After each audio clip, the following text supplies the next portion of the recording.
यातनाओं का सैलाब पर दिल में साहस था, देश धर्म पे मिटने वाला शेर शिवा का छावा था। महापराक्रमी महाप्रतापी एक ही शंभू राजा था। छावा वैसे तो शेर के बच्चे को बुलाते हैं, लेकिन इस धरती पे मां भारती का एक ऐसा सपूत भी था जिसे लोग छावा बुलाते हैं। छावा वैसे तो शेर के बच्चे को कहते हैं, लेकिन मां भारती के एक ऐसे सपूत भी हुए जिन्हें लोग छावा बुलाते थे। छत्रपति संभाजी राजे। दोस्तों, उन्हें छावा इसलिए बुलाते हैं क्योंकि वो छत्रपति शिवाजी के बेटे थे और शिवाजी शेर थे।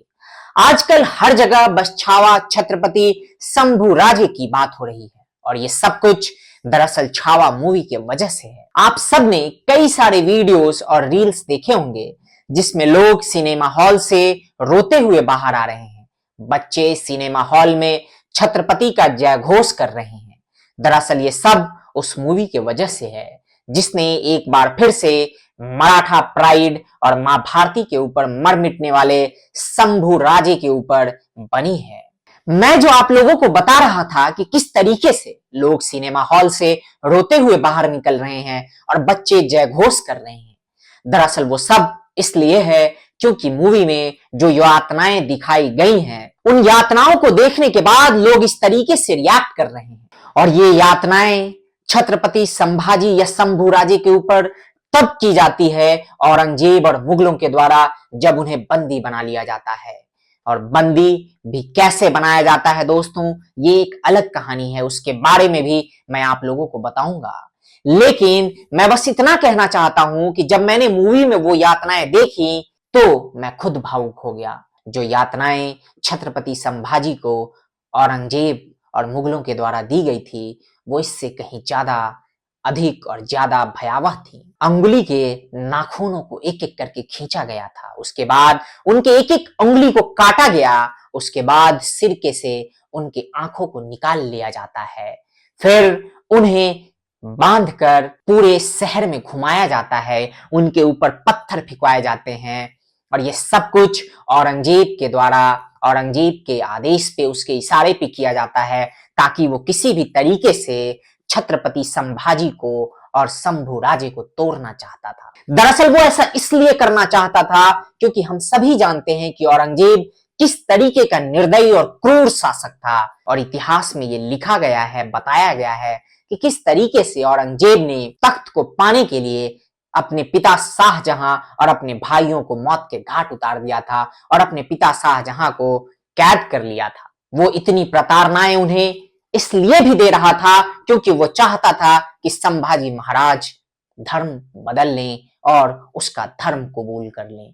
औरंगजेब भी उनसे यही चाहता था। औरंगजेब चाहता था कि संभाजी राजे भी धर्म परिवर्तन करके इस्लाम अपना ले, लेकिन इसके बदले में संभाजी राजे ने औरंगजेब को एक ऑफर दे दिया। उन्होंने औरंगजेब से कहा कि तुम मराठा साम्राज्य में आ जाओ और तुम्हें धर्म भी नहीं बदलना पड़ेगा। दोस्तों, ये सारी जो यातनाएं थी, ये सारा जो क्रूरता संभाजी राजे या छत्रपति संभाजी के साथ किया गया, वो बस इसलिए क्योंकि संभाजी राजे या छत्रपति संभाजी ने औरंगजेब की नींद उड़ा रखी थी।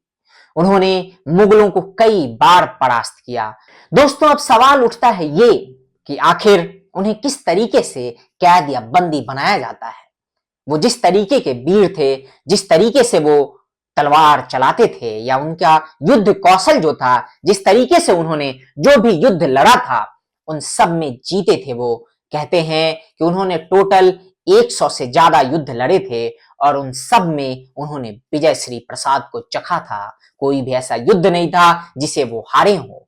तो आखिर फिर उन्हें कैद या बंदी कैसे बनाया गया, इसकी भी एक अलग कहानी है। दरअसल कहानी ये है दोस्तों कि जैसा हिंदुस्तान के इतिहास में बार बार होते आया है कि जब भी कोई वीर योद्धा मां भारती के लिए, स्वराज के लिए लड़ता है और अपना सब कुछ कुर्बान कर देता है, तब उसी के पाले के कुछ ऐसे लोग होते हैं जो उसके पीठ पे खंजर घोंपने का काम करते हैं और उसके साथ गद्दारी करते हैं, और उसी गद्दारी के वजह से उसे शिकस्त झेलनी पड़ती है। संभाजी राजे के साथ भी ऐसा ही हुआ।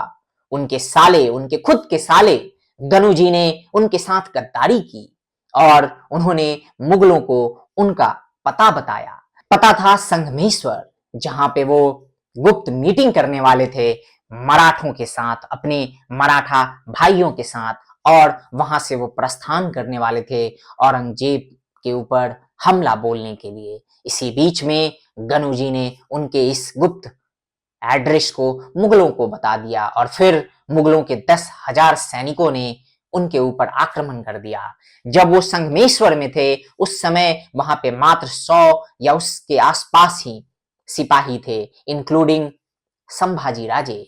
लेकिन बावजूद इसके वो लड़े, वो डट के लड़े और अंततः उन्हें बंदी बना लिया गया। हमने देखा कि किस तरीके से ऐसे कुछ एक वीर जैसे कि तानाजी के बारे में भी हमें तब पता चला जब अजय देवगन ने एक मूवी बनाई उनके ऊपर। फिर बाजीराव बल्लार, उनके बारे में भी हमें तब पता चला जब बाजीराव मस्तानी नामक एक फिल्म बनी उनके जीवन पे। ऐसा नहीं है कि ये ही कुछ गिने चुने लोग हैं, इससे इतर भी कई सारे ऐसे लोग हैं जिनके बारे में हमें जानने को मिला ही नहीं, जिनके बारे में हमने पढ़ा ही नहीं, या शायद इतना लिमिटेड पढ़ा कि हम उनके बारे में पढ़ने और जानने के बाद भी नहीं जान पाए।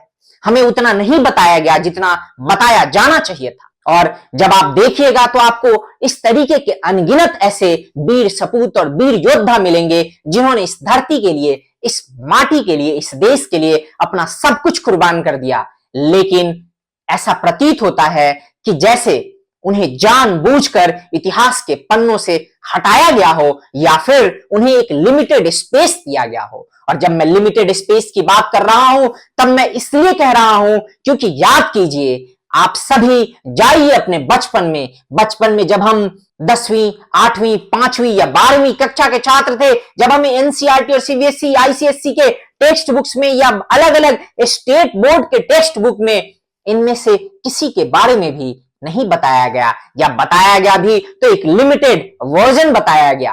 कैसे हमने देखा कि किस तरीके से मुगलों का गुणगान किया गया, किस तरीके से अकबर महान, बाबर महान, शाहजहां महान, हुमायूं महान, औरंगजेब महान। हमने यह भी देखा कि किस तरीके से कुछ हिस्टोरियंस ने जानबूझकर ये कोशिश की कि औरंगजेब जैसे निर्दयी, दुर्दांत लोगों को भी सेकुलर दिखाने का प्रयास किया गया। बल्कि दूसरे शब्दों में यूं कहें दोस्तों कि जानबूझकर उनको उस तरीके से कैरेक्टराइज किया गया महाराष्ट्र में, उसी महाराष्ट्र में जिस महाराष्ट्र के वीर सपूत संभाजी राजे को औरंगजेब ने इतनी निर्दयता के साथ उनके साथ सुलूक किया। उसके नाम पे उसी महाराष्ट्र में एक शहर है और उसका नाम है औरंगाबाद। दोस्तों, ये जो लिस्ट है वो यहीं खत्म नहीं होती, ये लिस्ट काफी लंबी है। जब आप जाइएगा तो आप देखिएगा किस तरीके से बिहार के बख्तियारपुर के बारे में हम सब जानते हैं, हम सब पढ़ते आते हैं। दरअसल बख्तियारपुर उस बख्तियार खिलजी के नाम पे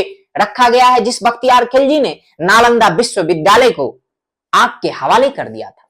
वो नालंदा विश्वविद्यालय जो ज्ञान का खजाना हुआ करता था, जिसमें यह कहा जाता है कि आग लगाने के बाद करीब करीब 3 महीना या उससे ज्यादा समय तक उसमें जो किताबें थी वो किताबें जलती रहीं। आप इसी से कल्पना कीजिए कि किस तरीके से एक सोचे समझे प्लान के तहत जानबूझकर हमारे इतिहास को इस तरीके से लिखा गया या हमें पढ़ाया गया। इस तरीके से जानबूझकर हमारे एजुकेशन सिस्टम के माध्यम से हमें फीड किया गया। दोस्तों, ये सब कुछ जो मैं आप लोगों को बता रहा हूं कि किस तरीके से ये सारी जो हमारे वीरों की जीवन गाथा थी उसे हम सबसे छुपाया गया जानबूझकर, या फिर उतना नहीं बताया गया जितना हमें जानने का हक था। किस तरीके से हमारे आइडल्स को चेंज करने का प्रयास किया गया, किस तरीके से हमारे दिमाग में ये भरने का प्रयास किया गया जो वो लोग मानते थे जिन्होंने इन इतिहासों को लिखा है। इसके बारे में हम सबको सोचना होगा और सोचना होगा कि आखिर ये सब क्यों किया गया, क्यों एक खास रणनीति के तहत इस तरीके से हमें पढ़ाया या बताया गया, क्यों हमारे उन वीरों की कहानियां हमें नहीं बताई गई, क्यों हमारे उन आइडल्स के बारे में हमें नहीं बताया गया। तो मैं आप सबसे ये रिक्वेस्ट करता हूं, आग्रह करता हूं कि आप भी सोचिए, क्योंकि जिम्मेदारी और उत्तरदायित्व तो हमारा और आपका भी बनता है। बाकी अभी के लिए बस इतना ही, मिलते हैं अगले वीडियो में। टिल देन, जय हिंद, जय भारत, नमस्कार।